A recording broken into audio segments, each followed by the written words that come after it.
me Derek, and welcome to where the new Stop Skeletons from Fighting office will be. We are currently moving into a new apartment, a bigger apartment with a proper goddamn office, but that does not mean that we are going to stop making videos. It does mean though, in this video, you can see less of my dumb face because we had to worry about moving. I got my games in boxes. I'm gonna have so much stuff in this closet. Look at my cool clock tower shirt.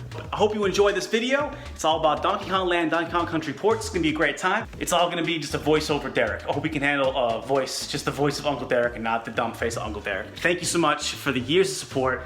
We ain't stopping. We ain't never stopping, so take care, enjoy the video. Let's go. Besides being an absolutely awesome platformer and the third best-selling Super Nintendo game ever, Donkey Kong Country's main claim to fame was the Advanced Computer Modeling, or ACM, used to make its graphics possible. Developer Rare used these same $80,000 Silicon graphics computers used to make Jurassic Park. It's this really advanced supercomputer. Basically, picture 20 supercomputers in a box. The graphics looked so good that at the 1994 Computer Electronics Game Show, attendees thought they were looking at an N64 game. And let's be real, they still look pretty good for the system. But I am not here to talk about the game that cemented Rare as a Nintendo powerhouse in the mid-90s. I'm here to talk about the crazy ways that Rare brought this super advanced looking game to Nintendo's extremely hardware-limited Game Boy line. Because if you watched Punching Weight, you know we celebrate the weird, ambitious, and unnecessary. But did you also know that Donkey Kong Country was ported to all of Nintendo's Game Boys? That is just too amazing. Let's take a look. And I can already feel some of you squirming in your seats, and that's because our first entry is Donkey Kong Land for the original Game Boy. I mean, this is not a straight port of Donkey Kong Country. It doesn't even have the same name.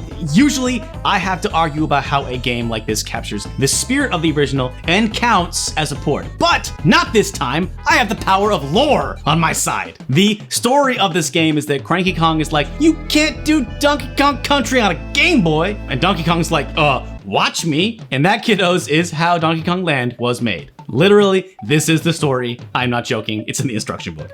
They basically took all those back in my day jokes that Cranky Kong says and made a whole game around it. You gotta love that patented Rare humor. Donkey Kong Country was already a punching weight game for its graphical achievements alone. But for Donkey Kong Land, well, the first thing I wanna say is, do not play this on a Game Boy. Ever. I happen to have a yellow Game Boy Pocket and I thought, oh, I'll be perfect. I'll play Donkey Kong Land on this. It's a time warp you do not want to take. The graphics are impressively detailed, but they're too dark and busy just trying to pick DK out from the background. And then the motion blur is so bad, it's basically impossible to play. I know that's true for most Game Boy games, that the preferred method of play isn't actually a Game Boy, but this is especially true for this one. This is how I played Game Boy as a kid, and we accepted it because we were idiots. Don't be like me. This is one of the few Game Boy games that utilizes the Super Game Boy to enhance its visuals, and it almost feels like Rare designed this with the Super Game Boy in mind. The visuals are genuinely impressive, but it's a shame you can't really enjoy them on an actual original Game Boy. Once you've got your hardware front figured out, you'll be confronted with a bigger issue. The jumping momentum feels really weird and is just off. If you stop moving forward in midair, you just drop like a bird hitting a window.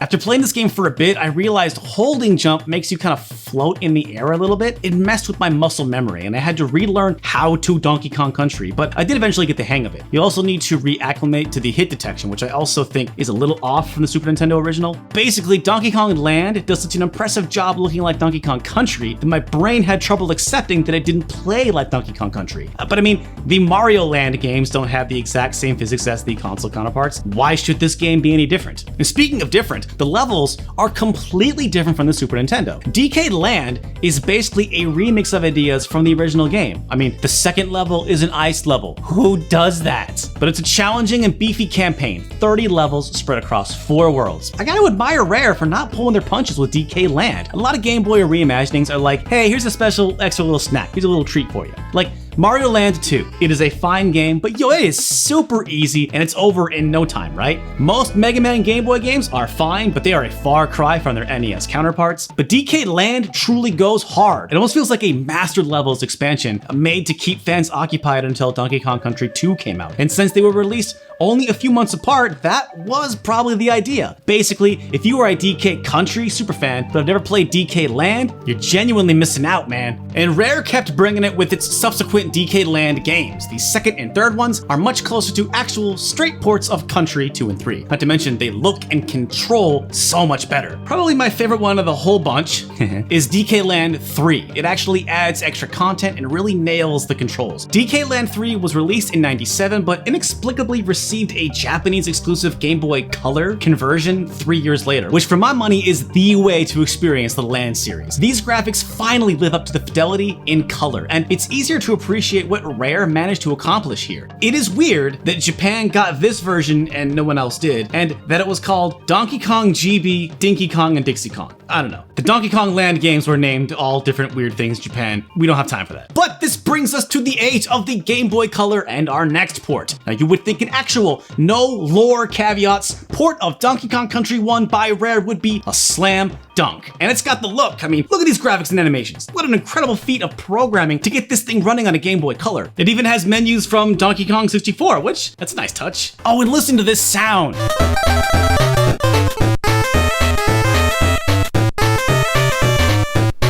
This is a pretty good rendering of that OST, right? However, this is one of the most frustratingly difficult games I have ever played. If you are a Donkey Kong Country expert, step up your game. Get in the ring. This is probably the ultimate challenge outside of a Donkey Kong Country fan hack.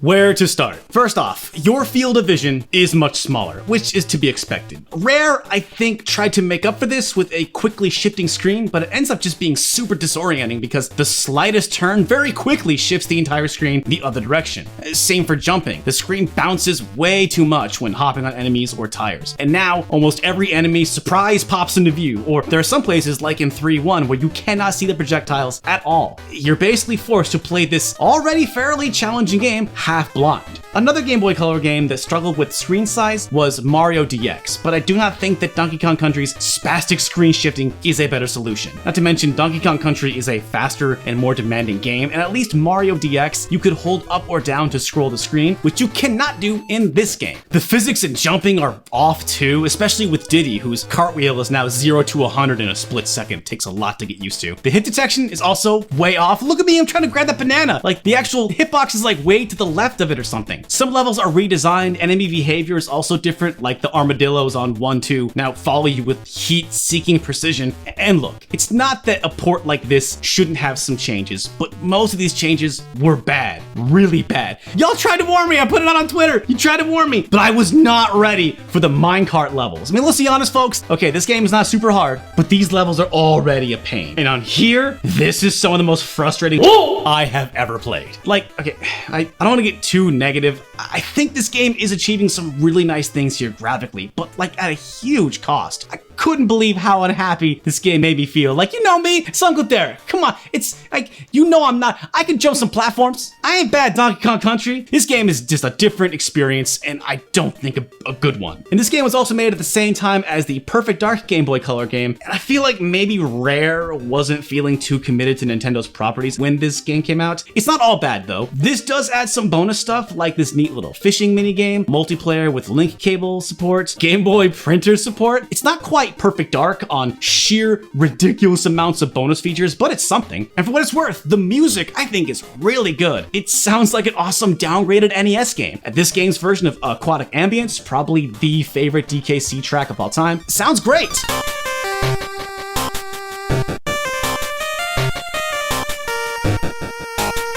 It is missing a few songs, but in their place are some originals, and they sound like something you'd hear in Solar Jetman or Battletoads. And if that sounds like your kind of thing, you know who you are. The Land games aren't perfect, but have charm and personality enough to genuinely recommend. However, this Game Boy Color port, I leave for the speedrunners and the superfans who know the game by heart. For everyone else, my advice is you skip this port and you go straight to the 2004 Game Boy Advance port. This port has the same campaign, but with levels much closer to the SNES original, plus plenty of extras like an updated version of that Funky Kong fishing game, plus a dance minigame with candy, and the music's actually kind of alright. Yeah, sure, why not? But what's interesting about this port is that it came out after Microsoft bought Rare Studios from Nintendo, but is still published by Nintendo. If you didn't know, Rare's non-complete clause with Microsoft didn't include handheld games, which is why Rare games kept appearing on the GBA and DS long after they were a Microsoft company. This version was totally rebuilt from scratch for the Game Boy Advance, but I feel like it really honors the source material. Hey, wait, quick aside, I don't think it was rebuilt from scratch by choice. Remember how the original Donkey Kong Country was developed on those amazing Silicon graphics computers? Well, all that ACM came at a cost. All the original assets for DKC were stored on floppy disks. Some of them were lost, and the rest were saved on too obscure and funky a format to actually pull from. To hear it from Rare, they say it wouldn't have been possible without emulators. The artists sat with SNES emulators, stepping through the game one frame at a time with various sprite and background layers toggled and taking screenshots. Most of the backgrounds were redone from scratch to look as best as possible in the color palette and scale/resolution of the GBA screen. Rare co-founder Tim Stamper. I just wanted to throw that out there because if you are a dev, make sure you save your projects. Even if you're just editing videos like us, make sure you got those autosaves on. Okay, PSA over. Back to the review. GBA DKC is about what you'd expect. Not completely like the original SNES game, but close enough. The screen size feels right, enemy behavior feels right,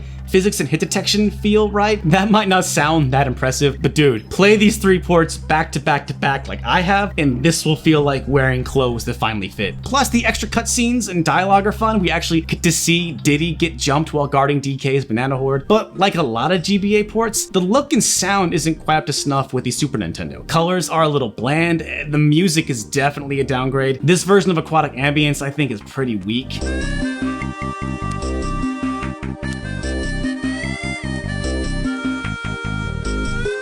Though you can save at any time on the overworld, which is actually a pretty big deal. It wasn't that simple on the Game Boy and Game Boy Color ports. There's extra collectibles, newly designed boss battles. Oh, and something I think is really fun for super fans, the inclusion of hidden warp barrels. It's something I only noticed when watching speedrunning videos, but this is the type of thing I love to see. I mean, it's not for me personally, just from the sidelines. I love seeing a whole new way to play a classic game. I'm not saying this port is perfect, but I want to point out that this port is different from the SNES original, and that's something that all these ports do. They offer something a little different for these classic games. This is important because in the years after the GBA ports, the Super Nintendo and Game Boy Land trilogies were brought to various virtual consoles, including just originally to Switch Online actually, but not the Game Boy Color and Game Boy Advance ports. These have never been re-released. So if you take nothing else from this video, do not sleep on these ports, especially the GBA port, because it's more than just a port, and I worry that that's been lost to time. But that is going to do it for this episode of Punching Weight. If there are any more weird, ambitious, or unnecessary games, let us know in the comments below. I apologize again for the lack of seeing my face in this video, and maybe the sound quality as well. Again, our apartment is empty right now because we're moving, so hopefully the next time you see my dumb face,